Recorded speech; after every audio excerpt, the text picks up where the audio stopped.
they're just misrepresenting statistics in such an absurd way because they're not factoring in important things like... Hello everybody, welcome to the return of the EDHTakes podcast. I am your host Elijah Samuelson. And I'm Spencer Cook. And we're back, everybody. Sorry it's been a long hiatus from the podcast, but I was talking to Spencer as he came over today, and I experienced a feeling I haven't known in a long time, and that feeling was ambition. To actually do something with my life and to create something. And as you guys might have seen, we recently uploaded the Golgari tier list episode, which is our first content in probably, 2 months? Yeah, I think the tier list before that might have been 7 months ago or something. Oh my god, yeah, a long time. So we knew people were waiting. People like those tier lists a lot. Like we were talking about how the tier lists, you might not know this from watching it, because it clearly... They seem very very highly produced and very clean, right? Those are probably the thing we make that take the least amount of effort, but by far garner the most attention and views. Funny how that works out. So that's kind of like it's a little bit like hard to see it that way when you put so much effort into like other things and they don't get a lot of views. But I kind of have to look at it like that's the bait to like get people in here to listen to things like the podcast or watch the other videos. It's the fly trap. Because people see a tier list or a comparison thing like that, and they need to give their opinion. They need to disagree with it. And that's actually something that we here really appreciate and like. That's true. I mean, and I can't even like... I know that it's easy to make, but I can't even act high and mighty about it because I like that kind of content too. Even if I know it's easy, like I fucking love reaction videos. You know, I love fucking tier list videos. The easiest shit to make in the world, but they can be good. Yeah, I don't know. It's easy to watch, easy to listen to. Put it on the background. Just kind of like pay attention when you're important. The commanders you care about come out because honestly, we've been getting a lot of comments on those videos, and people will comment about certain commanders.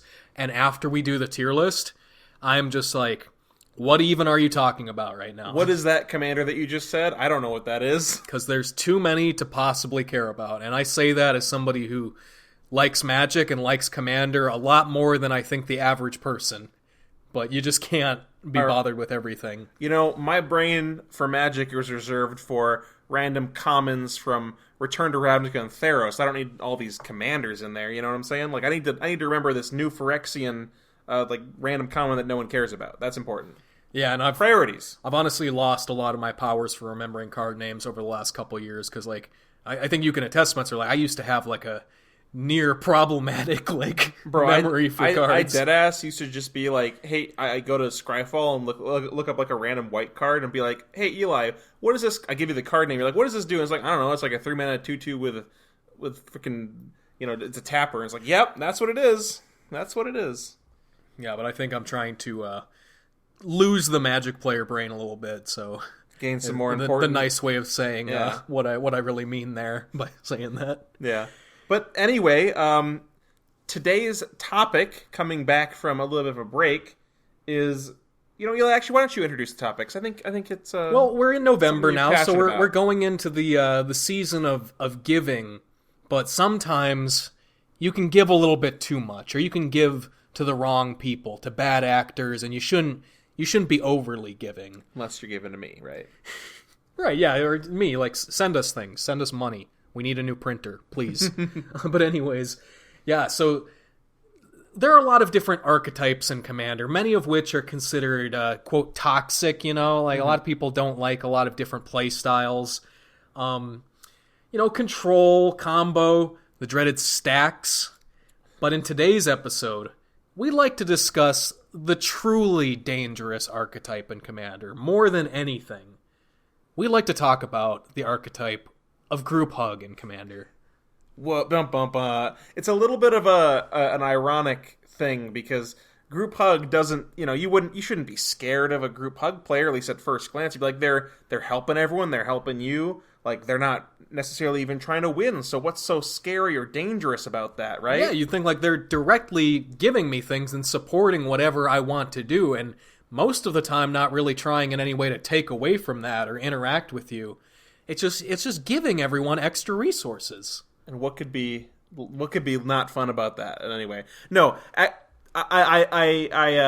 mentioned a little bit about what I would consider maybe a little bit of unfunness about the group hug strategy, but that's not going to be necessarily what we're talking about today. Like, not entirely that sort of stuff. We're going to try to talk about from a strategical perspective as well, not just like a what floats my boat versus what floats your boat kind of thing. Yeah, because overall this is a very opinion-based thing, and obviously maybe it's a little bit clickbaity to say, it's the most dangerous archetype, because arguably you can't find a more casual archetype than group hug, right?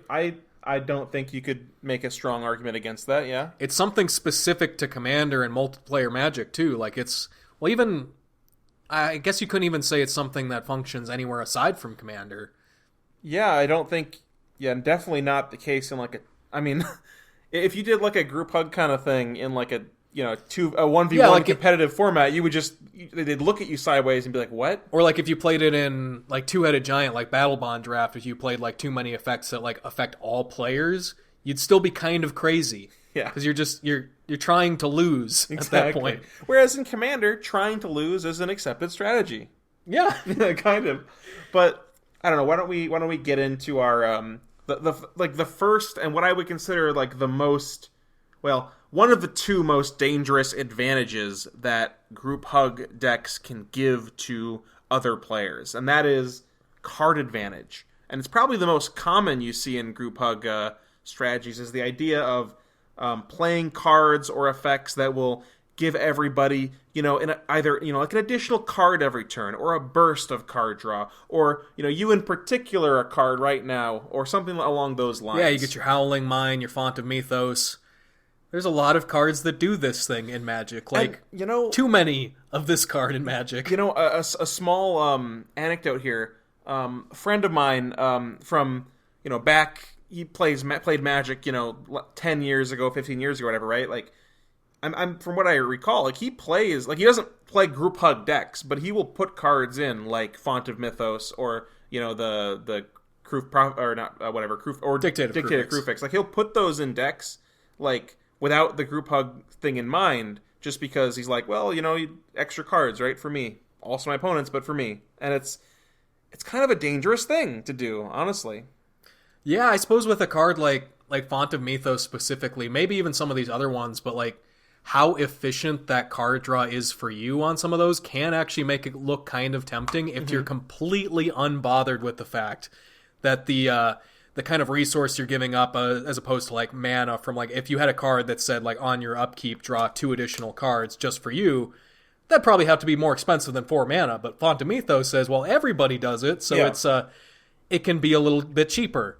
So that might be tempting to do that if you're willing to be okay with the fact that you're giving away to your opponents, and this is the problem with these cards, 3 times as many resources as you yourself are getting. Yeah, effectively.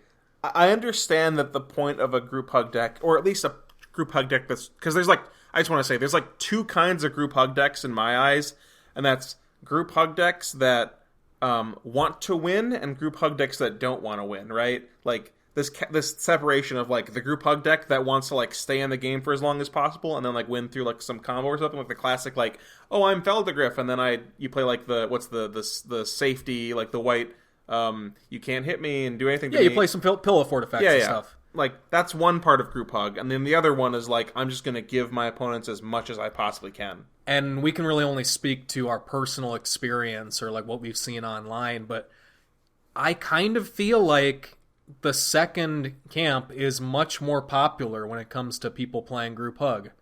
Yeah, like it's definitely like a different kind of player that would play either one. Like the player that, like, if you ever have like a player in a play group that you're like scared of because they're a really good player, they play a lot of strong stuff, and if they bring out a group hug deck, I'm going to say 9 to 10 out of 10 times they're going to be playing the kind of group hug deck where they have a combo win and they're trying to actually win at the end. That's just my perspective on that, though. Yeah, they're disguising their true intentions by playing something that's inherently seeming unthreatening. And that's kind of a good thing to do, like with group hug. Yeah, like, you can there's nothing pull that wrong off. with, like, that's kind of like a classical archetype, honestly, of the group hug deck, right? Like, yeah, back in the day, that was kind of what it. I mean, that's that. I've seen that in like content, that people have made. But then the other side of that, like, where you just do not care about winning. You're sort of, I guess the phrase is playing for second place. Yeah. Which I got to be honest, in my opinion, second place doesn't count for shit in Commander. Yeah, no, there is no... Like, you don't get anything for that. Like, it's really like if you're not first, you're last kind of thing, because there's a winner and there's losers in the game, and you should be fine with losing games. That's okay. The only benefit to second place is you got to play the game longer, you know?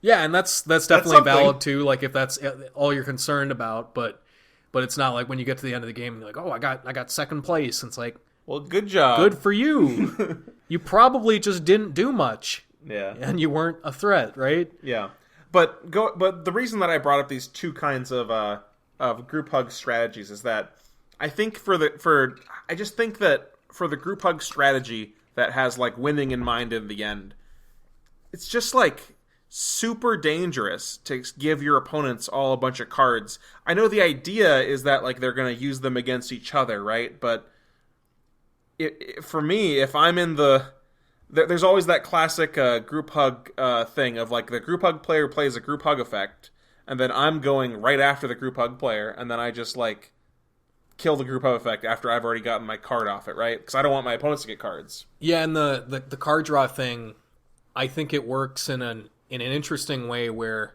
decks that ramp a lot harder are going to take much more advantage of that card draw. Sure. Because, like, say there's a deck that's playing more, not necessarily like all like fast mana, but get them untapped, stuff like that. Yeah, that player is taking much more advantage of the extra cards than the other players who are kind of, mana as a resource is kind of like the filter through which you put your spells. Like, you can only play so many things. Yeah, I've built decks which I think are generally more casual minded, that are just kind of intended to just like kind of casually curve out, and those decks will draw the extra cards every turn and then just discard to hand size, or just sit around with a full grip and not do much. Yeah, not do much more compared to what the other decks are doing, right? On that same sense, I do want to bring up the idea of, I've talked about this on the podcast before. Not going to assume everyone's watched every episode of the podcast, but you should. Yeah, I should. True. I've been outspoken about not really not liking Howling Mine effects in my games, because like I don't ever play it. I don't like my opponents play them because I'm an arrogant asshole, right? Like I think I'm the hot shit. So I think that one thing that I take pride in is I feel like I build decks in a way to like kind of fit that fine line between like enough lands, enough card advantage. I kind of I thought about how to manage your resources really well. I want it tuned. I feel like I like to tune decks, right? Like to be very like you were saying, Eli. And I feel like when someone plays a Howling Mine in my game, I'm losing my advantage because everyone just is kind of like playing. They kind of just don't have to worry about those sort of things. Like you could, if there's a Howling Mine in play, like the 28 land deck is probably going to be okay, or the deck that has like 4 card draw spells in it, versus mine who has maybe more or something, right? So I feel like it kind of takes away that skill of deck building for me. But then again, I don't want to discount the idea that it can maybe even the playing field, right? Like maybe that's a good thing. It's kind of a double-edged sword there a little bit. Yeah, it definitely takes away like some aspect of play. I mean, sure, like your good deck will still probably draw more cards, but like if everyone has like a baseline amount of like equal resources from another player like playing an effect, it's kind of like you've played your share of like RTSs, right, Spencer? Yeah. Well, a big thing in a lot of RTSs is like management of your economy and like your resources and like gaining stuff like that. It's like if you had an RTS where it was just like, we're gonna and this is like, I do generally think it's like I prefer RTSs where like the econ management is like simpler and not like super like micro intensive. But if they were just like, hey, what if instead of that everyone just had like infinite resources and you got to like play and like you could still strategize and like do certain things, but it's not about like managing resources. It's a different anymore. game now. Yeah. Now it's just about like, it's purely about like how you play. And, it's about how you use. It's not about how you use the resources. It's about like the tempo of like how long it takes for you to build the units, right? Versus like the utilization of the resources. So in that sense, in Commander, it'd be about like the tempo of playing your mana ramp, getting your stuff on the board, rather than like playing a resource game, making sure you have enough cards. Yeah. And I like that part of Commander. Yeah, me too. Like, I personally think in Magic, to me, few things feel better than when you pull off like some form of like 2-for-1 or like X-for-1, like a card advantage play. Bro, like a 3-for-1 at a Commander table feels great. Like, I mean, even if it's just even, it's a great feeling, you know. Like a Windgrace's Judgment or something is a card that I feel like nobody plays. Yeah, I think a lot of people, as far as like removal in Commander, will insist, well, this should be efficient and should be instant speed above like all things, like everything else should be removed. And most of the time I agree with that. That's why I tend to run just fewer of those cards.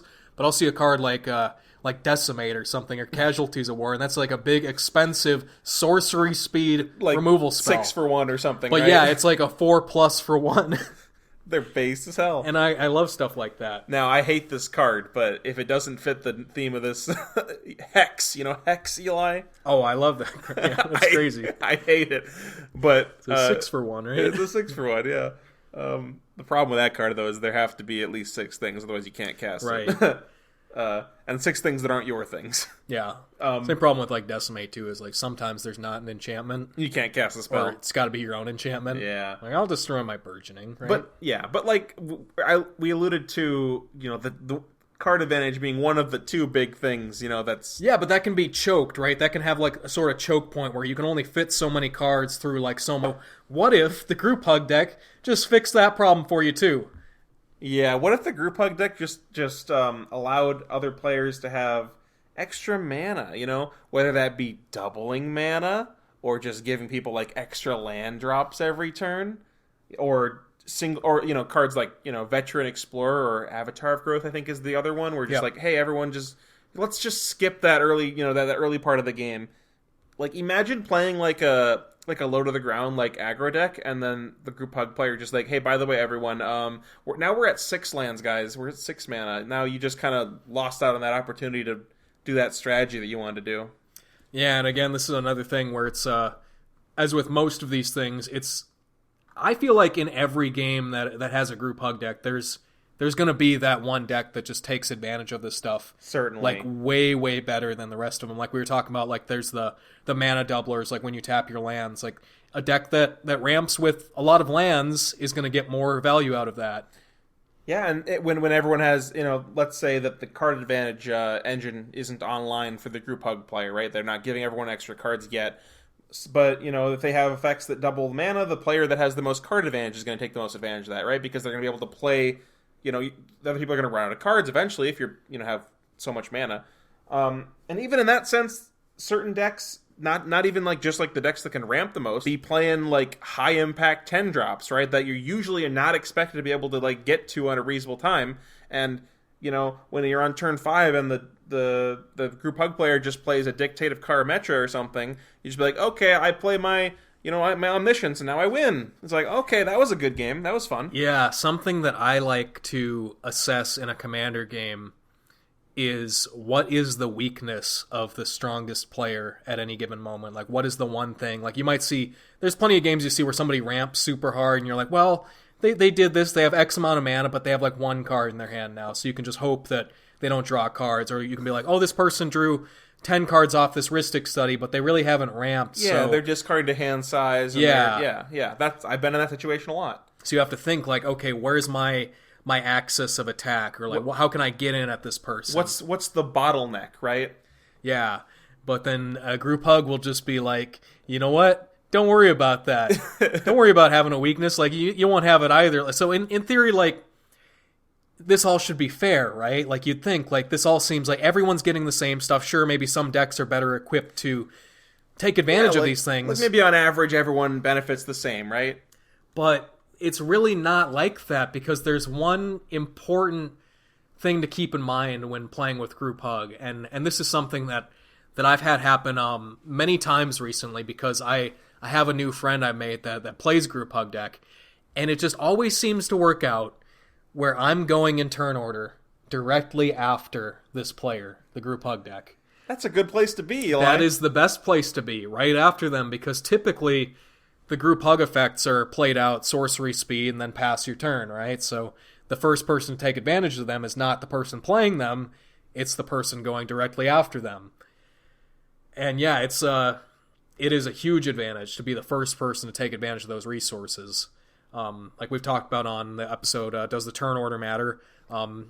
If you're the player who wins the game, like, effectively, you've had that one extra turn on everyone else. Especially, and that can be compounded when you're given, double mana, double cards. Like, that one turn can be more like 2 turns. And usually, like, the reason you would want to go first in a Commander game is because in that situation, if you went first and you win the game, you've had one more turn, like, the extra resources from that turn up on the other players. But if you're playing to the left of the group hug player, it's kind of better than that, because you're not just getting like the extra turn or like the extra card and the extra untap step. You're probably getting more than that out of the group hug deck. You're probably getting like double mana, like 3+ extra cards, whatever trigger, like something like the blue braids or like whatever they play to let you put stuff into play. How many times, and besides just like getting the things first, is like what I mentioned earlier, like, you're also the first to be able to stop the things if they're going to be too problematic for you to deal with from your opponent. So, like, if you go right after the group hug player, let's say the group hug player played, like you said, blue mana, blue braids, where, you just get to put a thing from your hand to the battlefield. Like, how many, like, gameplay series or even, like, games of your own have you come across where the first player after braids just plays, like, something stupid like a Jenga Taxis, then kills the braids? Like, I think that was actually one of my first interactions, I think, with a group hug deck was way back in the day, years ago, when I had my first ever Commander deck. I remember, like, somebody played a braids and then passed to me. I put out a Sun Titan and then killed it. Because I was like, that is insane. Like, I don't want to see that happen for all my opponents. Yeah. So it's like, okay. And it is kind of a maybe like overly cutthroat or spiky way to behave, but if I'm in that position, and this people who have played with me in this position like can attest to it, it's to the point where it's funny how often I've been sitting directly. Like, I don't mean to do that. Like, it's just how it keeps working out in the last few times I've played.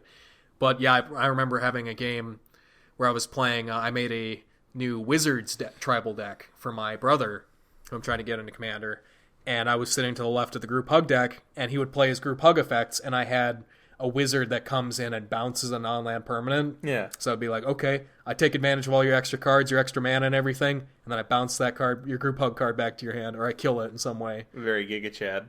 And yeah, it's probably not like, I don't know, maybe this is a spirit of the format kind of thing, where some people would probably be like, oh, you shouldn't be doing that. You're kind of taking away their fun, or like everyone's fun from this game. It's like, well, yeah, I mean, you kind of are doing that. Yeah. But can I trust other people not to do that? Or worse than that, can I trust people not to win the game immediately? Yeah, off of those resources. That's a dilemma I have a lot in Commander, where, like, I'm often pushed to be more, cutthroat in that way, because I found in times where I've decided not to be cutthroat, it's kind of like you're just punished by your opponents, like, not extending the same charity to you that you might have extended to them. And it's not even their fault. Like, it's just you just stuck in you just have a dilemma in your own mind. They're not doing anything wrong. It's really, yeah, I feel that I had a similar situation to that a few weeks ago. And it's kind of this thing where you get to the end of the game, and especially if, like, the other players are aware that you've done that, you don't get anything within the game, but you get a lot of social equity. That's pretty, like, easy to get that just by, like, kind of throwing your own game. Yeah. So it's kind of, it sucks if, depending on how invested you are in, like, winning games, because I'm of the opinion, like, everyone should at least, like, try, right? A little bit. But maybe you can do something in the game that's not necessarily, like, throwing, that it's just, like, you're being a little bit more merciful. And yeah. But then you're punished for being merciful. That's the problem. Well, yeah, because other people, like, people will act like they're not going to abuse stuff like that, or they're not going to do the thing, but they're definitely going to do the thing. Yeah. And they should, right? So, yeah, it's that brings us into the next topic, which is titled The Spike's Dilemma. And it is really this concept of, like, when there's a group hug player at the table, it causes me a problem, and that problem is, like, mental warfare. I have to like a dilemma. I have to, like, battle with this psychological dilemma in my mind of, how I want to handle this. Like, do I want to ruin the fun of the game by like stopping the group hug player, or ruin the fun of the game by winning the game with the group hug player's resources, or do I want to try like play along and have someone else do it? I don't know what to do. Well, there's this sort of thing when you play against, and this isn't necessarily a group hug thing, but if you're playing against somebody who has no interest in actually winning the game, you go into a commander game assuming most things are equal as far as like deck power level, skill of the players. Everyone should have a 25% chance to win that game, right? Oh, yeah. But if somebody's not interested in winning the game whatsoever, they forfeited their 25%, right? Mm-hmm. And that percentage is going somewhere. It might go to you. You don't know, but you can't know where that is tipping the scales, right? Yeah, so normally, like, everyone's, like, my 25% is, like, mine, and I have it. But when the group hug player enters the game, like, everyone, it now becomes like a clawing match to get their, a portion of that percentage. And if I just like be chill, I'm just like forfeiting all of my extra percentage I could have got. So now I'm 25 to my opponent's, 40 and 40 or whatever. That math doesn't add up. You know what I mean?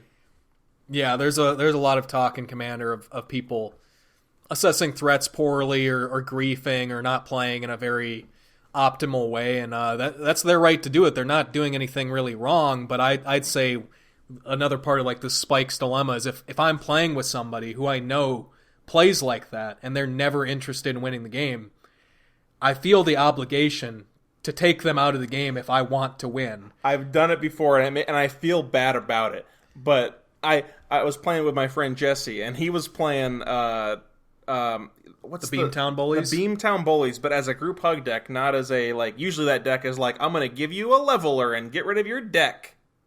Yeah, he's not doing that. He's not doing that because he's the best. He's a base guy, but he was playing some Beantown Bullies, giving my opponents like a Lord of the Pit or something to attack me with, some base shit. And I'm just like, Jesse, I'm sorry, I gotta take you out of this game because you're just gonna give my opponents too much shit. I can't deal with it right now. Sorry, you gotta go.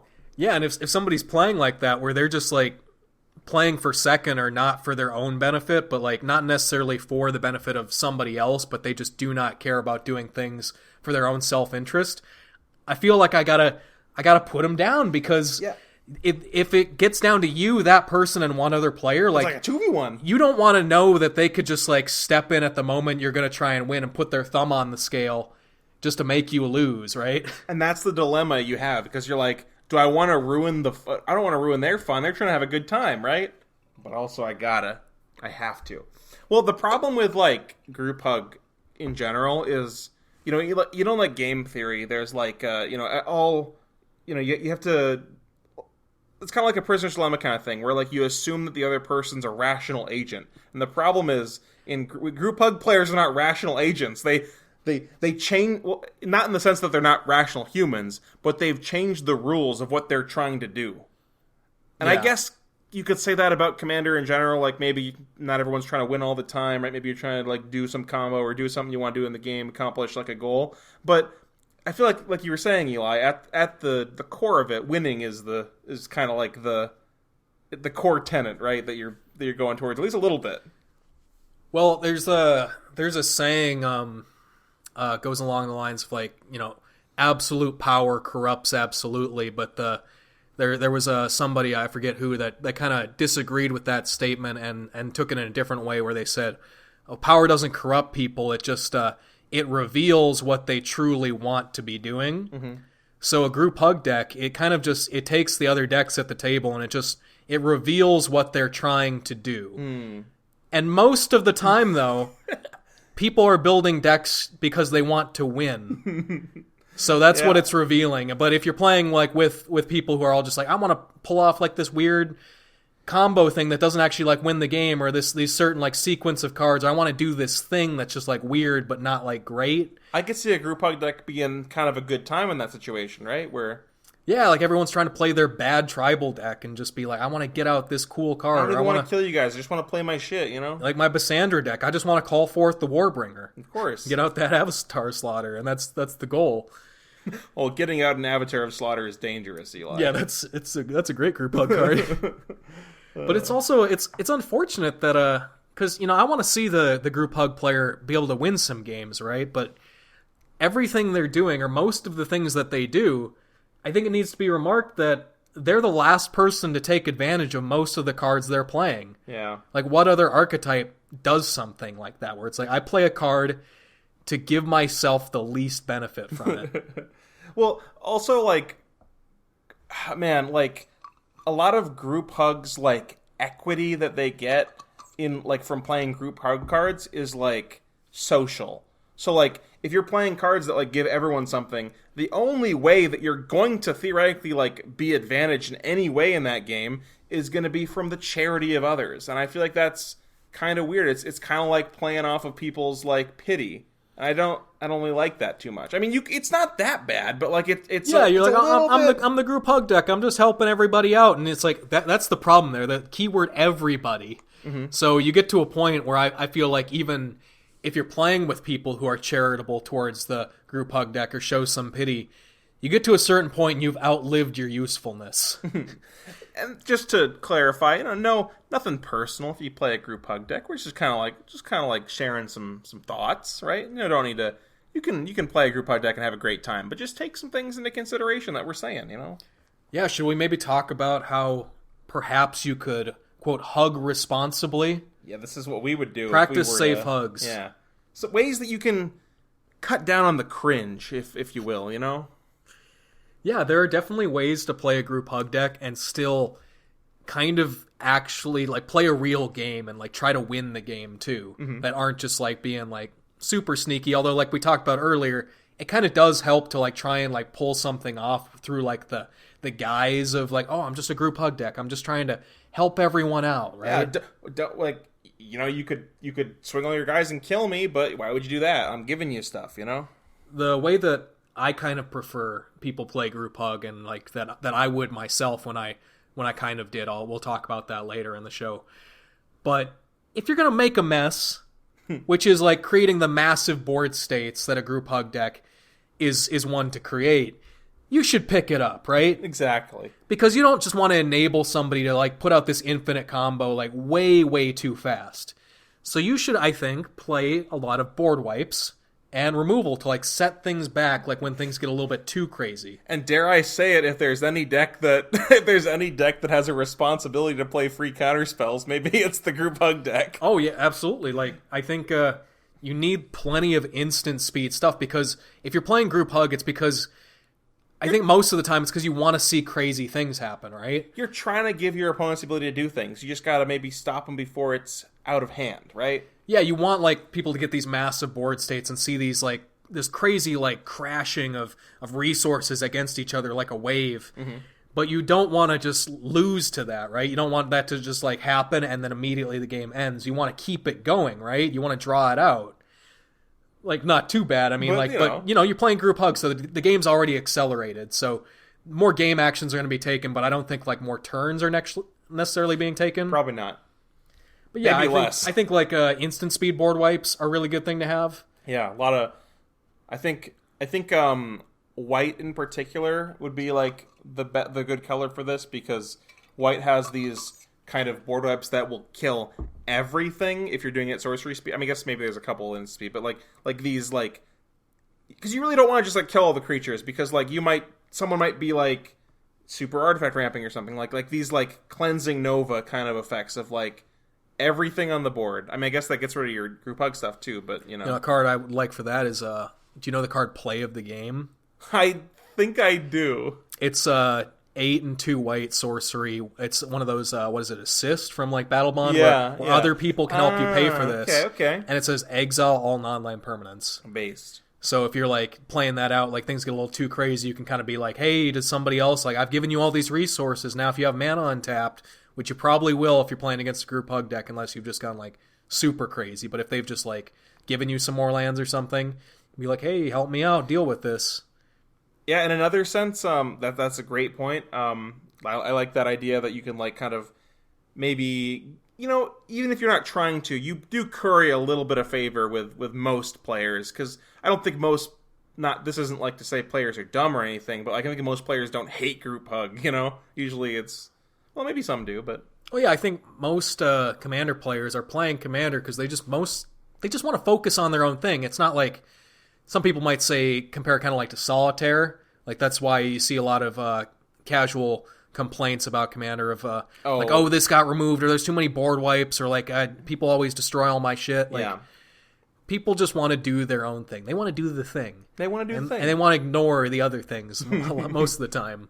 Because it's not fun to play removal. You know, it's like some people it is. I think we'd say it's pretty fun removal. to play. I like playing creatures that remove other creatures. Yeah, me when I reap versus me when I sow, you know, like no, but I was going to say along these lines of like making a mess and cleaning it up. If you're going to give people abilities to like ramp super hard either with, you know, I'm just worried about like the green player, right? Because like we were talking about these like big board wipes. But board wipes generally don't wipe away, you know, lands. So you want to be able to have a way to stop the green player who has 20 lands in play after you've like equalized, quote unquote. So maybe this is a bit taboo. I'm not saying play mass land destruction, but maybe there are some land destruction-ish spells that will kind of set players to like a similar number of lands. You know, they actually just made this card. They made the Silex in the Brothers War. Yeah. I don't remember exactly what it does, but you can activate its ability to. Everyone chooses like a certain amount of like permanence. Oh, okay, yeah, and they sacrifice all of them except for that. They lose like all but 6 lands or something, and everything else gets destroyed or exiled. Additionally, I can't remember off the top of my head. I didn't prepare, but I think there are some lands, some cards that are like, okay, everyone now goes down to like 4 or 5 or 6 lands or something. And maybe that's a little bit cringe, but like also, wouldn't you rather everyone have the same like 6 lands versus everyone having 10 and the ramp player having the green player having 25? I think I'd rather have that, right? Yeah, and with the instant speed board wipe thing, I was thinking like the archetypical instant speed board wipe, Cyclonic Rift. Of course, yeah. What could be a fun like sort of. Not necessarily win you the game, but like a really like back-breaking thing to do is like, this actually might just mill everyone out by this point in the game. But you like Cyclonic Rift somebody on the end step, and then you play like a Windfall. Yeah, and now everyone's got these massive hands. Yeah. Everything goes away. But yeah, instant speed stuff in as far as like group hug, I think is kind of where you want to be because we were saying earlier it's kind of sad that the group hug deck is the last to take advantage of their effects, but that's not really the case if you, say, flash in a Dictative Karametra or a Dictative Crufix like on the end step before your turn. All of a sudden now you're the first person to take advantage of that stuff. And there's a couple cards you can play like this, like, we kind of maybe shit on it sometimes because I definitely don't believe it goes in every deck, but Vidalcan Ori, especially if you're like making up for that kind of card and mana disadvantage that like would normally come with playing a 4 mana do nothing card. Or one that I like better kind of is Alchemist Refuge. It's a land that gives you like a one-off like flash. I played a deck where I built it because I wanted to be in the colors to play Alchemist Refuge because that card's just like the closest you can approach that. There's a land that makes you like sacrifice itself to do it. Yeah, Emergent Zone. And while it's it's a good card, it just feels so much worse than Alchemist Refuge. Yeah, I like Emergent Zone. It's a card that I kind of think about cutting sometimes, but if I like really want to have like one way to flash stuff in, like if I'm making enough, man, I play it in like a couple decks, but I kind of, you're right, it never feels great because it's a colorless land, you got to sacrifice it. Yeah. No, but you were mentioning Dictative Karametra is a card that, man, it's a scary card to play in a game. Doubling people's mana, we've talked about that a lot, but I think the nice thing about Dictative Karametra is that when you play it on the end step before your turn, you untap, and then you just, like, pass the turn. And now you have, like, 12, 14 mana to, like we were saying, Eli, pick up the mess for what your opponents are going to do with this mana. Maybe you counter, like, the meanie no-no guy who's about to play an Omniscience, right? Or something else along those lines. So, like, that I think that's a good way to think about these kinds of cards. Dictative Karametra, like, the doubling mana thing, that reminds me of one of the... Group hug cards that pisses me off the most is, do you know the card Heartbeat of Spring? I do. It's a 3 mana doubler. Yeah. There's the red one as well. Mana Flare? People just be playing that on turn 3. Just be like, just slap it down. Let's go. So early too, right? Like for a mana doubler. Chill.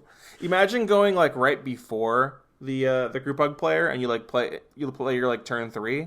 and then they play, an effect like a Heartbeat of Spring or something, and the person, and oh man, there's 2 players after them that just get like double mana. You haven't even got to play the game. It's probably not even going to stick around until your turn. Oh man, feels bad. Feels bad. Yeah. So yeah, instant speed I think is really where you want to be at. You just want to like react to things. Yeah, of course, it's important.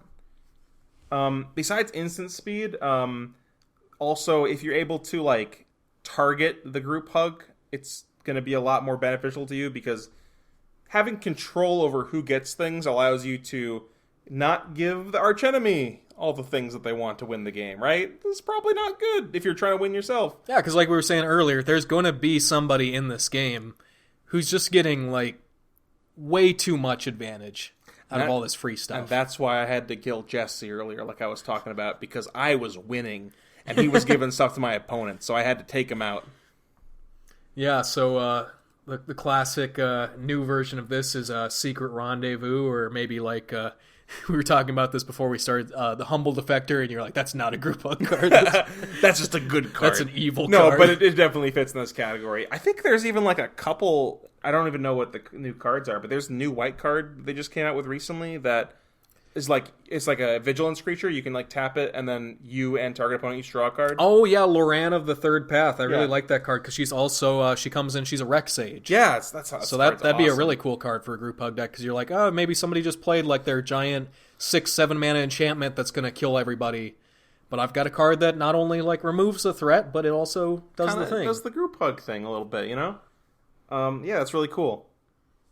And then we also got like the offering cycle, intellectual offering. Gives you and somebody gets 3 cards. You and somebody untaps all their non-land permanents. That one's so good. The blue one. That one's kind of just really like almost like just a good card. Yeah, like not even like group hug. Yeah, because you're getting both those things. You could like give somebody the 3 cards and somebody with no non-land permanents the untap. Yeah. And meanwhile, you're probably untapping the mana rocks that you use to cast the spell. You're paying for the spell and drawing cards. Yeah, it leaves you mana to do something else. Or like, I kind of like Benevolent Offering. It gives you and somebody 3 spirits, and you and somebody gains life, like 2 life per creature they control. I've seen people play that before, and like I've seen it gain like 20, 25 life. Yeah, it's a big life 25, swing. But you know what I mean.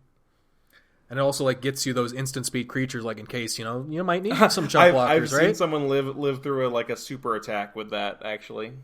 Or like we were saying earlier, like if you're the group hug deck, like a lot of the time, your way of dealing, like you should like try and be responsible and play stuff, but maybe sometimes your way of trying to deal with things is just keeping other players alive or like giving them the things they need to like deal with each other, and like that's probably not going to result in you winning the game, but But hey, man, if you save somebody from like a lethal attack, like they're probably not going to come hard against you. They're probably going to come hard against the guy who was about to kill them, right? Yeah, I always feel like kind of weird about that sort of thing because like when you do the thing of like I save you from dying, like, now I own you. You can't exactly like I don't think it's ever fair to be like you can't do anything to me for the rest of the game, but like they kind of feel bad about it if they try to, right? Like they kind of have to think about it. We played a game like that a long time ago, and someone was like, "Yeah, now I'm giving you 20 turns of that's an exaggeration, but very based, very based." It wasn't in the group hug format. It's just something it reminded me of. But yeah, anyway, any other cycle cards or offerings cards that you like? Because I don't remember what the black one does or the red one. Being honest. Yeah, I can't. No. What are we talking about? Volcanic Offering. Oh wait, that card's awesome. Yeah, that's not really giving somebody. That doesn't somebody even, something. That didn't even like register in my mind as an offering because it's not even a group hug. You don't even get that's just a broken that just card. Destroys 4 of my permanents every time somebody plays it. Very base. Me specifically, it's happened too many times. Because you're always the strongest player, except for me, of course, who's casting the spell. Mwahaha. No, I'm just kidding. But yeah, there's a few things to do like targeted group hug, but I think really another place you want to be with group hug effects is cards that help everyone, but they help you more than the rest of the players, so people don't really realize like that you're getting the most benefit from it because it still feels like you're being just a friendly guy. But the one that I always think of is because you see this played outside of group hug decks because it's just so strong, is Tempt with Discovery. Yeah. I think the best way for people to ever deal with that card is just like never take the offer. Take it, right? But even in that sense, it's not a great card, but it's still like if nobody even takes it, at least it's still like a land tutor. Like it can get any land. 4 mana untapped. tutor any land into play, which is, in my opinion, kind of okay. Like not amazing. No, I mean like especially because it's untapped, it kind of is like a 3 mana land tutor, right? In some way. Yeah, but if everyone agrees and you get 4 lands, that card is in a lot of situations mana positive.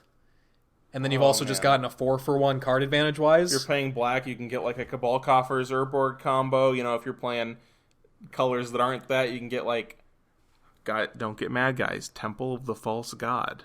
Don't get mad. It's not the worst card in the world. I love Temple of the False God. And there's even a 7 mana Temple of the False God, so you can get both of those.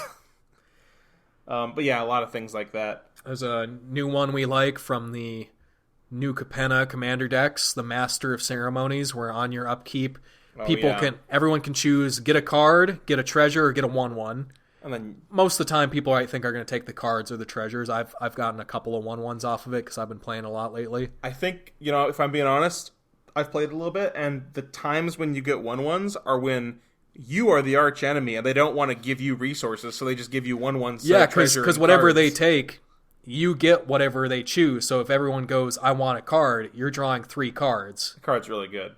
It is really good. Yeah, big fan of that one. Another card I like from my old days of playing a little group hug is and this is another card that like is just kind of good outside of it, is Selvala Explorer Return. It has that parlay ability where everyone gets to draw a card, but sometimes you're getting a ton of mana too. What do you get, like? You can get like up to 8 mana, or is it 4? It's up to 4 mana. Yeah, it's up to 4. I couldn't remember if it was 1 or 2 for each, but yeah, you get a lot. It's 1 for every, I think, non-land that gets revealed. I think so. Or it might be the other way Or it might around. be land. I don't remember. Either way, it's still really good because everyone's getting a card, but you're getting a lot of mana with that too. And your card, yeah. And you also gain life. So Selvala is really cool. I think another card that is insanely strong but kind of like seems a little bit group huggy is Xeris the Writhing Storm. The old Teamer Snake Commander. Whenever somebody draws a card, or whenever an opponent draws a card other than their first draw for turn, you create a snake, and when it deals combat damage to somebody, it's a 3/5 flyer. You and that player draw that many cards. So it's kind of like a targeted hug, but also like just a card that in like a group hug deck will make you like 1,000 snakes, like a lot of snakes. That one felt like it kind of should have been the Helm Commander for the commander deck that it came in. Okay, well, moving on. Oh, wait, no. Got another one. We got Brina, the Demagogue. Yeah, that's another one where it kind of seems like... God, it's so disgusting. When you attack somebody, I think it's other than you, it's the opponent with the most life. The creature attacking that player, the controller of that creature draws a card, and you also draw a card, right? The Brina controller? I believe you draw... I believe you draw a card? I don't quite remember. And you put 2+1/+1 counters on Brina, so like... You get your opponents attacking each other for card draw, and like you're kind of giving away that card draw. But then Brina, every time this happens, you get to put 2+1/+1 counters on a creature you control. You only draw the card when you're the one that attacks. So you get the counters every time, but it also triggers off when you attack too. So like if you, the Brina player, like you attack with Brina, you get both of them. You get the card and the 2 counters, I think. Yeah, and I think anyone who's played against a Brina as a commander deck, oh my god, Brina gets like huge. Brina is like instantly a 10/10, like in 1 or 2 turn cycles. It's really ridiculous, actually, honestly. It's really crazy. So like Brina and Xeris, like they're kind of like sort of like win conditions in their own right, like aside from just being very good cards. So that's going to lead us into talking about some like good group hug win conditions. Mm-hmm. You want to start off, Spencer, talk about the book again? Yeah, the book that I was trying to mention earlier but could not remember the name of. Is really cool. Folio Fancies is its name, because you would think giving players no max hand size would be a downside, right? But when you combine it with like the rest of the effect, it actually kind of means something. And since it's got the ability to, for 3 mana and tap, have each player mill cards equal to the number of cards in their hand. It also has another ability which, makes each player draw a bunch of cards too. So they kind of like all the 3 effects synergize together to, like you were saying, Eli, maybe you play a Cyclonic Rift, bounce all the things back to their hands, and then your opponents each have 20, 25 cards in their hands, and you just mill them for 25, and then again. Yeah, I was caught off guard in a game recently playing with my friend who plays a group hug deck with, and he'll say it's no spot removal, no board wipes, no non-basic lands, because he's that based. But yeah, he has like no real like win condition in that deck as far as I had seen up until this last game we played, where he just drops a folio fancies and all of a sudden, pretty much like with all the card draw and stuff, like decks us out. Like we lost our libraries, and like he, I think, ended up winning that game off of that card, and I was like, damn. Impressive. That's pretty good, yeah, actually. Not bad. Especially, it's got that XX tap, each player draws X cards. Like, if you have, like, the multiple lands a turn mana doubling thing going on, right? Like, maybe you activate that, everyone draws, 16 cards or something, then the next turn, like, the bigger their hand, they're not going to be able to empty their hands out that fast, right? Hopefully not. At least, they hopefully have at least, Yeah, it's too many cards. Theoretically, a third of their deck is lands, so if they're drawing 20 cards, hoping they got 7 lands in their hand, they can't play them all. Yeah, they can't discard a hand size. So, but yeah, if you're drawing a lot of cards, though, I think a classic commander kind of win condition is a Psychosis Crawler. Sure, it's a good one. You just drain everyone down. It's getting really big, and sure, you're giving people so many cards. Like all these win conditions are kind of a little bit sketchy because you're giving people the resources to remove them. So yeah, keep that in mind. Like, there's a few on this list that I think are pretty good, but anything that's a permanent, it's a little bit iffy. Like you get a few cards that just say win the game on them, aside from actually doing some other combat win condition or something. I think some of those are some of the classic group hug win conditions. The most classic one I think is Approach the Second Sun, right? That just feels like the one card you put in your deck, and you're like, okay, I'm going to win the game eventually somehow. Yeah, you Approach to the Second Sun. Maybe you play a Laboratory Maniac. There's a new one I kind of like, Triskaidekaphile, where it was on your upkeep. If you have exactly 13 cards in your hand, you win the game. Yeah, that's doable. Yeah, because it gives you no max hand size, and you can pay 4 mana to draw a card with it. So that seems pretty reasonable, aside from, like I said, the dies to removal argument. You ever see the card Forced Fruition, Spencer? I don't think so. I love this card. I'm looking at it now. I think it's badass. Oh, no, I have... Someone played this against me in a Magic Online game, and I won off it. I didn't die, but it is a very base card. Yeah, it's a 6-mana blue enchantment. It says whenever an opponent casts a spell, they draw 7 cards. I went fucking off on that game. I took a 10-minute turn. That's good. I'm glad you survived that. But that does seem like kind of a tricky card to survive, right? Like if you're not able to remove that somewhere in there. That was how I survived. I was playing my Cheville deck, and Rexage it. Yep, I Rexaged it after it was a little scary because I think I got down to my last 10 cards or so before I got the Rexage. But I just, oh my god, I'm having memories. I was doing base shit. I don't know if there was a mana doubler in play. They might have just played this card without a mana doubler, not as a group hug deck. But I have 10 mana dorks in that deck, and I was playing Mana Dork with a Lightning Greaves and getting the mana back and playing a bunch of things, drawing my whole deck. It was a great time. And then that card does have that problem too, where you need to kill that pretty much immediately because you will die. You will die with very few spells being played. You might not think 7 cards, I got a 100 card deck, but by that point in the game, especially in a group hug situation, 50 you've drawn cards, so many right? cards. Maybe people always say just you have an Eldrazi in your deck that shuffles your graveyard back, and it's we're gonna assume you don't have that. Most people don't. Because most people don't play those in their deck. I'm just gonna say that as a blanket statement. That's true. You can't expect people to have those things just for no reason. I'm gonna get milled out. Nobody's milling people out in Commander. It's usually not a thing you need to prepare for. It's not very common. But yeah, Force Fruition, you'll play a card and it will probably draw you into that removal. But still, you have to have that removal in your deck for that. Otherwise, you're going to die. Maybe if you do a Forced Fruition combined with giving all your stuff, all your enchantments Shroud and a bunch of protection spells in your hand, right? Maybe if you can protect it. Yeah, right. Because if you're playing the group hug deck, we said, you should be playing counter spells and stuff and ways to interact with people. And honestly, if you're playing Forced Fruition as a win con, and let's say you have 6 mana up or something after you play it, and you have one piece of interaction in your hand, or one piece of protection, they go to kill your Force Fruition. You play your protection. Guess what? You draw 7 cards into your next piece of protection. Oh, it's not you. It's not for you. But still, like if you play, even though they're drawing so many cards, like say you play your counterspell to counter their first piece of interaction, you're forcing them to play a response to that if they want to destroy it, right? Like counter your counter. Yeah.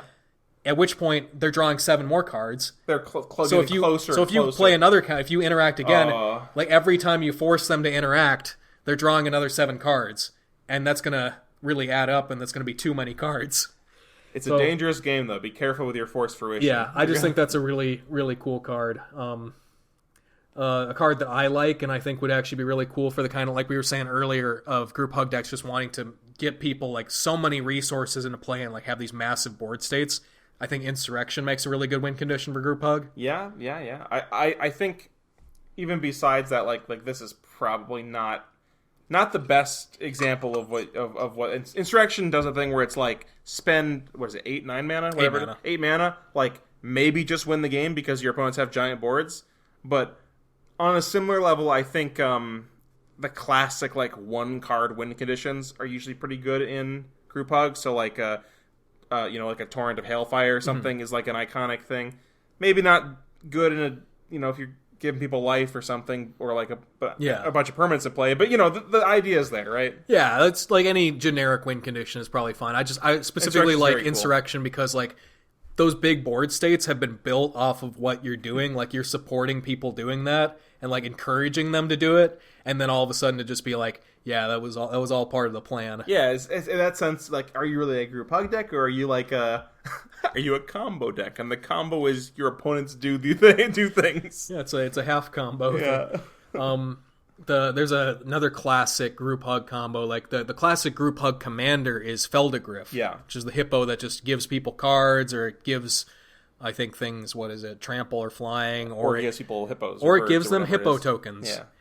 And there's many popular Feldegriff decks. Specifically, one that I remember is Rachel Weeks of the Commander Advisory Group plays a Feldegriff deck where the combo is kind of you do some sort of infinite mana combo and then use the Feldegriff ability to give people infinite hippos, and then play a card that punishes them for that, like a Suture Priest, where they lose life when a creature enters or something. Yeah, and I love that kind of combination. I think that's a really cool thing to do. Yeah, I mean, any commander or something like that has like an infinite mana outlet, probably is a good way to win with some infinite mana combo. Makes sense. Yeah, so that's a lot of ways how you can like hug more responsibly, but I wanted to talk about a personal example of how I approached this problem when I had a sort of, quote, group hug deck. With a heavy emphasis on the quote there. So I really liked early in Commander the idea of making like a pillow fort deck, and I had seen this was way back in the day before we had like so many 5-color commanders, but I wanted to make a 5-color like pillow fort deck because there was this card, this blue enchantment, I think it's Collective Restraint, where it's 4 mana and it has Domain, where for each or maybe it's not Domain, but it's for each like land type that you have, people have to pay 1 mana per like land type. Per basic land type, yeah. Yeah, so like upwards of 5 if you're playing 5 colors. So I was like, oh, that's like the best.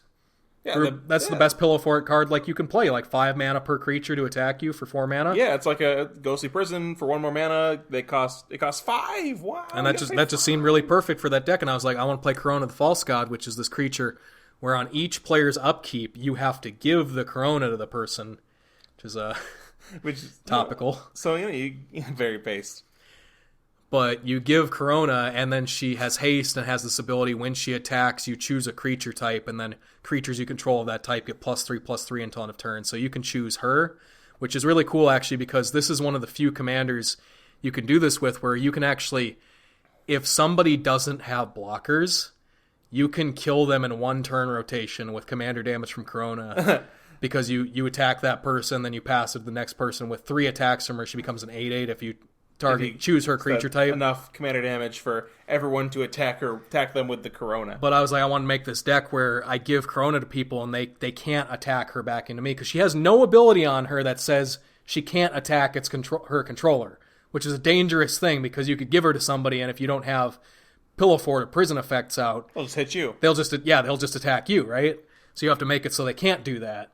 And so I wanted to make this deck where it was kind of all about like that, and then I started putting all these group hug cards in the deck, and then I figured, what's a really cool thing to do was I would play the card draw effects, like Mind's Aglow, and I think this was around the time the card Alms Collector had come out. Yeah.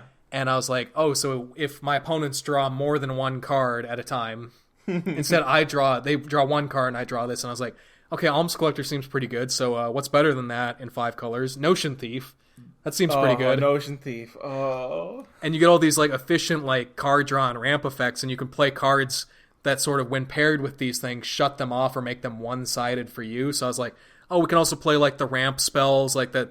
Everyone like, ramps. Collective Voyage, like everyone, like 1 green mana, and then everyone can pay into it X, and everyone gets that many basics. So I'm like, let's play an Aven Mind Sensor with that. Yeah. Or let's play Sire of Stagnation. It's this Eldrazi whenever an opponent plays a land or has a land come into play. They exile the top 2 cards of their deck, and you draw 2 cards. The card's kind of based. And usually people just stop playing lands or like stop trying to like ramp into that because they don't want to exile the cards and give you cards. But like it was all these cards that like played group hug effects and then cards to shut off or punish the group hug effects. Which is very very thematic for Corona the False God, because, it's like, the False God. You think she's coming to give everyone, bounties and gifts, but actually... Yeah, and fun fact, she is the false god referenced on the original Temple of the False God. She is in the art. There's a statue of her. The big statue in the background, yeah. So it's a very cool deck. I think all the time about like if I want to remake that, but then I think I need to just buy a bunch of proxies if I want to make another 5-color deck, because there's so many cards I would want to play that I just don't have anymore, don't have doubles of, but it's an interesting deck. It's really weird. But yeah, that's just how I approach group hug, because I'm a bad person. But everyone's entitled to their own approach. It works the one time because you start that game by just playing the group hug effects like normal, and then eventually you spring the trap on somebody. Based. And group hug decks, they really do be hugging, they be hugging. And that's what they do. And I think that's more or less what we have to say about group hugs. We're just saying we don't like to be hugged all the time. Yeah, the classic, YouTube, don't hug me, I'm scared. That's me right now. Group hug makes me very scared. Yeah. No, but why don't we, we used to, back in the day, you might not remember because we haven't done any podcasts in the last... Yeah, it was years ago. Yeah. We used to do a little bit of drama, a little bit of magic Twitter, discourse, a little bit of news. Yeah, some debate. Like we like to see opinions in the world of Commander on like magic Twitter or the subreddit or podcasts, and when people have on EDHTakes, we're all about the takes, right? We're about the takes. So we like to discuss some kind of weird or like offbeat takes sometimes, and there was an interesting one that happened. This was November 3rd, so it was a little while ago now, but still relatively recent. There was a lot of big discussion about this, and generally this has been a thing that's happened a few times now, where some pro player that's not known for being a big Commander player comes in and like gets like and starts a discourse going, or just like says something about Commander. Mm-hmm. And, Magic players, ourselves included, can be a little bit touchy sometimes, a little bit territorial. Go away, Normie!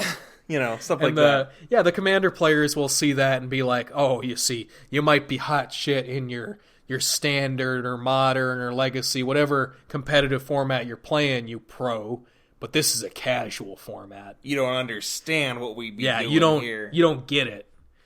But recently there was a Twitter thread by... I don't know, former or like current pro player, writer for Star City Games, Sam Black, talking about mana rocks in Commander, and I'm thinking, Spencer, I might just it might take a little while, but I'd like to read out the entire base thread. Before you do that, that's great. I just wanted to say that from my understanding, I don't remember exactly. I think Sam Black started playing Commander earlier this year, earlier in 2022. I think that might be incorrect. But it might be a little bit longer. I do understand that Sam plays a lot of Commander now, so like I'm not trying to disenfranchise him or say he's like new to the format. I'm just saying like, at the very least, I don't think we've been. It was only a couple months ago that we started getting like Sam. So he started talking on Twitter and sharing his thoughts. Let's just say that Sam did not write the book on Commander. You mean he's not really old? He's not like not a grandpa? Benny Smith, Sam, is not. Okay, well, go ahead. Why don't you just read it and then we can talk about it. So the thread starts off, there was some other tweet where Sam was talking about how mana rocks aren't that good. So somebody replies to Sam and says, I think we're going to need some elaboration on this. Not saying you're wrong, but I only ever hear idiots say this. not people who are actually good at Magic. My interest is piqued. So he's kind of he's asking for elaboration. He's not just being like, what are you, stupid? He's like, I know you're a smart person, but I've only heard idiots say this, so I'd like to hear your explanation as somebody whose opinion I respect. Yeah. So Sam, quote, retweets that because Sam says, if I'm going to answer this, I need to do it in its own thread to minimize repeating it. Good idea. Yeah. Mana rocks are a scam in Commander. Thread. So already, scam in Commander. That gets my attention, right? Then Sam says, people don't play enough land. I think the precons WotC makes are about 3 to 5 lands short of where they should be. People justify not playing enough lands by playing rocks. But if you spend a turn playing a rock and then miss a land drop, it's really bad. Agree with that? It's much worse than you think, because that early mana could have been spent on something that's generating value over time, and more importantly, the rocks are fragile, and losing mana at any point in the game is horrible. If you play creatures on turns 2 to 3 instead, you can be building synergies and generating political presence. Even more importantly, fragile ramping just isn't that strong, because the payoff is that you're the first to do the most threatening thing, but that means it's the most likely to be answered because people haven't had a chance to use their answers. Unless you're ramping into something that's providing a resilient advantage, slow and steady is far safer. Magic is huge and complex, and there's room for different decks to want different things, but people often talk to me about Commander with an assumption that more rocks equals stronger, and I think the opposite is true for most decks. End of thread. There's a lot of responses and people like talking about this, but I just wanted to read out the full thread to give like full context, and I interjected a little bit in there, but we're going to talk about this more. Mm-hmm. Interesting thread. He definitely thought about this, right? This is a smart person. There's a lot to say, and there's a lot of places that a lot of this information is coming from. Like especially one thing that I've in constructed formats, like land counts are a lot higher by percentage than in Commander. So that's obviously like. I think he's not in this thread directly, but I think he's alluded to that. Like, the way that the math works out, like if you want to try to consistently hit your land drops, later and later on, you need to play more. And that kind of alludes to what he was saying earlier about how he was saying the first part that I think maybe we would disagree with, Eli, if we're going to disagree with anything, like is the idea that like WotC precons are somewhere between 3 to 5 lands short of where they should be. And I think what he's saying is that a lot of Commander decks be playing that many lands.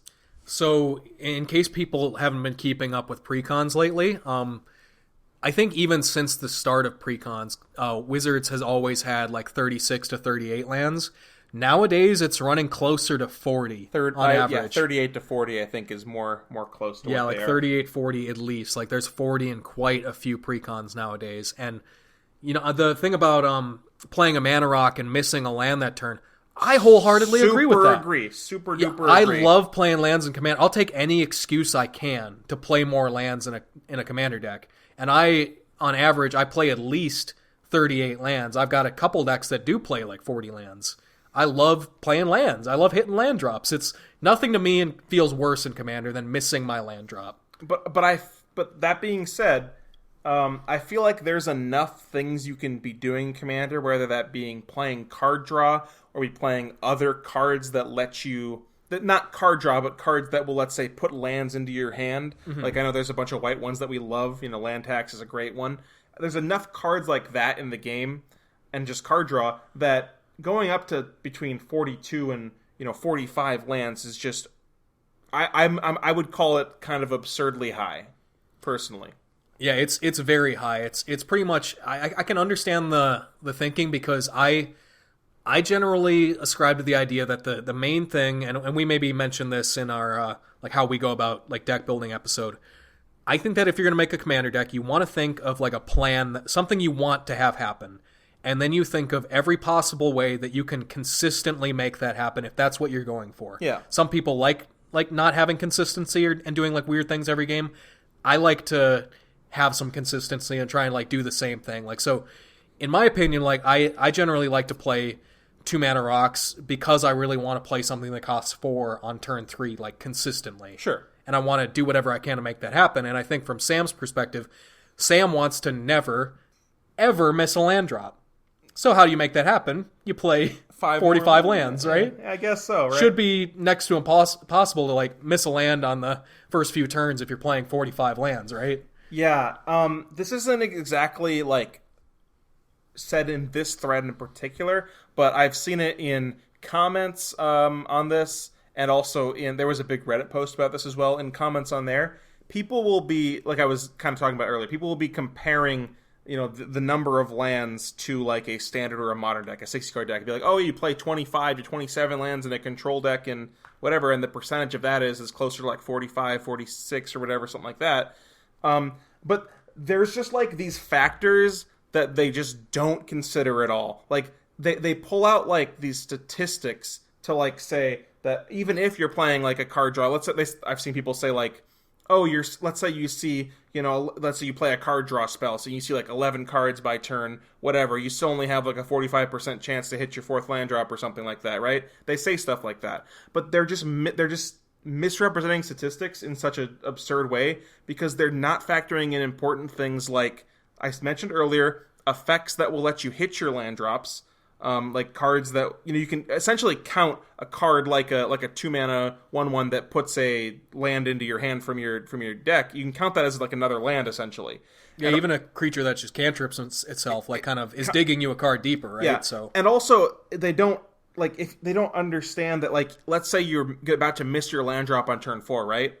If you played like if you have 3 lands in your hand, right, and you play like a card draw spell, and that card draw spell doesn't get you your next land drop, you're not just like going to not play your next card draw spell. You're going to prioritize hitting your land drop, right? Like, oh man.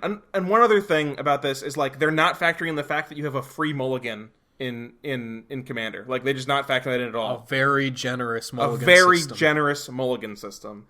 So I just wanted to rant for a second about what I felt was like a little bit of a misrepresentation of statistics, but in that sense, like, Sam isn't an idiot, right? Like, obviously, playing more lands is going to guarantee you, or not guarantee you, but raise the odds you're going to hit your land drops more. And if you're not going to play, rocks, I guess you can play more lands, I guess, right? But you're just going to have, like, I feel like you're just going to miss out on, like, playing actual things. You're just going to have too many lands. Yeah, so interestingly, I believe what sparked this discussion was like in the tweet that Sam's quote retweeting and responding to, Sam was talking about a new commander deck that they're making, Rafine from the Streets of New Capenna, the Esper, like 3-mana Sphinx that lets you connive like when a creature attacks. Yeah. And they made this deck list, and so I was curious about this deck that like sparked this discussion, so I went on to Moxfield or whatever the deck building website was and looked at it. I was like, I gotta look at this myself. And to be honest, like, the deck seems like really good and like pretty based, actually, like the kind of thing that I would like to play. But also like the play like 40 plus land strategy. When you have a commander that is letting you loot, yeah, seems a lot more viable, right? Like when you like how are you going to get mana flooded if you're looting, like if you're conniving X, where I forget what exactly Rafine does, but like it's a lot of rummaging, right? I guess that's a thing I don't like as much is that when Sam is kind of generalizing this, when it might work better and be not as like catastrophic for a deck that can like loot every turn or whatever, right? That makes more sense. And that's why generally I'd like to think when somebody says something like this or like has this kind of it's coming from somewhere, right? It's gotta. Yeah, like a general like rule of communication theory is like, especially if you respect somebody's intelligence, if they're saying something, they're saying it for a reason. But I generally disagree with these commander deck building like hard rules, because I'd like to think that just about every deck, like there are some basic things that you should be doing most of the time. But as far as like ramp and like mana usage, like every deck should be kind of different, right? Like you're not just. I think the problem is a lot of people, and where I might agree with Sam, is like it feels like people just kind of ramp like thoughtlessly. Like the idea is just like, oh, I've been told this template says play 10 mana rocks, so I'm just gonna do that. I don't care what they cost. I don't care like what I'm ramping into. It's just like it says play X amount of ramp. Yeah. So do that. And people don't really think about it. So I think that's mostly what one of the big ideas of what Sam is saying. I think he had a couple weird things in there that I'm going really hard against Sam. I respect Sam, and I definitely don't mean any disrespect in what I'm saying. But he had a thing in here. I feel like I have to say my opinion, right? He had a thing in here where he said he was like really saying you should be playing these 2 and 3 mana creatures instead of 2-3 mana ramp spells. And I love creatures. I love playing little utility creatures.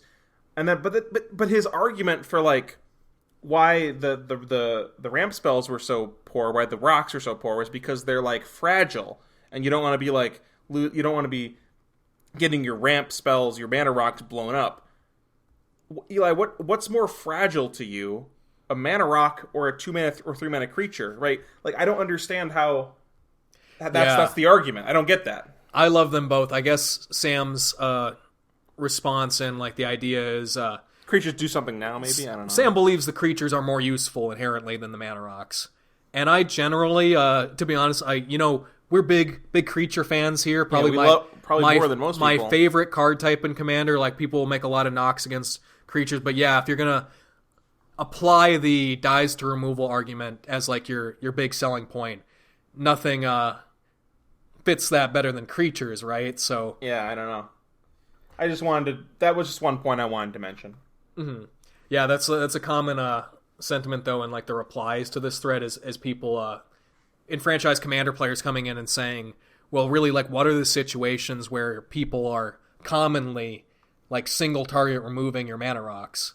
And Sam kind of has a few responses to that, mostly just generally being more the idea of they die to things that destroy everything. Yeah, is being the problem, like all non-land permanents or like a Bane of Progress, maybe, stuff like that. Like or maybe like effects that allow you to, kind of shoot multiple things or shoot things whenever a thing happens, right? Like that's kind of what gets them, like an Aura Shards, maybe. Yeah, because it is very rare that people single target remove mana rocks in Commander. Like you'll see people destroy Soul Ring or like really powerful mana rocks, but like generally 2 mana rocks I think are generally pretty safe from single target removal in that they're just like, maybe occasionally somebody has like a Heliod's intervention. Yeah. I think most people won't just slam down a Rex Sage to kill a 2 mana rock. I wouldn't, if someone did that, I wouldn't like look at them super funny. I would it's not like an embarrassing play, but I don't think it happens a lot. Yeah, I think it's kind of there's a sort of taboo against it, like along the lines of like the land destruction thing, where people tend not to think that like just basic resources like reasonable ramp, like that's not something you can interact with or whatever, right? Yeah, like you shouldn't like counter somebody's cultivate, like is a pretty common sentiment. Yeah, that's actually a true statement. Yeah. But about the Sam Black stuff, I just want to say that I get where he's coming from, I think, and I honestly think I would agree with maybe the essence of his conclusion, but just not some of the arguments involved, and maybe not like as I'm not even trying to say that he's like saying it's like a rule, because he definitely would not say it's not like an every deck thing. He would definitely admit to the complexity of the game and how every deck might be different. He would definitely say that. Well, yeah, like that's his final tweet in the thread, like kind of being like, it's a complicated game, it's broad, but I think that was the ending of the thread was a very good way to end that, but the biggest blunder of the thread was the initial tweet. Yeah. Mana rocks are a scam. That's very it's a combative statement. I have to say, if there was any thing that doomed Sam in this thread was that he kind of bought a little bit of the hate with the way that he started. Like you said, when you say mana rocks are a scam in Commander, you're kind of a little bit of clickbait there, maybe, or maybe not clickbait, but you're revving people's engines up. You're getting them going. Yeah, and then another thing from this thread was a few people respond to Sam being like, okay, but you're still playing like Soul Ring, right? Or like Mana Crypt. He's like, yeah, of course. Sam's like, well, those aren't rocks. Those are power. It's like, okay. Like, fine, whatever. Sure. Whatever, sure, fine. But yeah, I'd like to hear what our listeners think about the Sam thread and like get some more takes on that, because I definitely I play 2 different decks that run no mana rocks. Like, they really run like next to no ramp in them in general. Like, they still play some like thematic ramp, but like nothing. Like, I got my Thalia deck and my Tajik deck, and maybe I should update those and like post those lists and kind of like as a comparison. Maybe we should post Sam's or Fiend deck too, because I think that's it's a really cool deck actually. It's based around like all the Eternalize and like Embalm creatures, and like really discarding those for value, and I think it's a really cool deck. So I'm inclined to believe that Sam, has got some wisdom here. It's just generally I think it's good to keep an open mind and try and learn from everything, but you got to just like think for yourself, like we had like our disagreements with this and everything. So yeah, interesting to think about. Yeah, for sure. So I don't know. That's probably about all what we got for this episode. It's good to be back, right? Yeah. Yeah, it was a good episode, and I appreciate everyone sticking with the channel. Hopefully, we didn't lose too many subscribers. Hopefully, I know they kind of trickle in and out. Hopefully, get more than 40 viewers or whatever. Yeah. Based. But I would like to hear what everyone thinks about group hug decks. Like, how do you approach group hug? Does it frustrate you to play against group hug decks? I mean, I'd like to hear if that's a more common idea than I think it is. Mm-hmm. Like, if more people agree with that. If you disagree with us, if you disagree with Sam or agree with Sam, like, what do you think? I want to hear I want to get some takes. We gotta get more of that. And but yeah, please give us a like on the video, subscribe. Like I said, comments are always good. Check out the new tier list videos.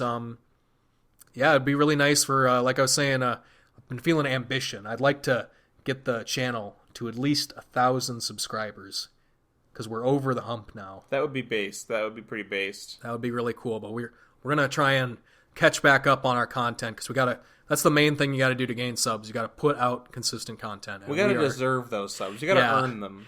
Yeah. So we're gonna try, guys. More stuff coming soon.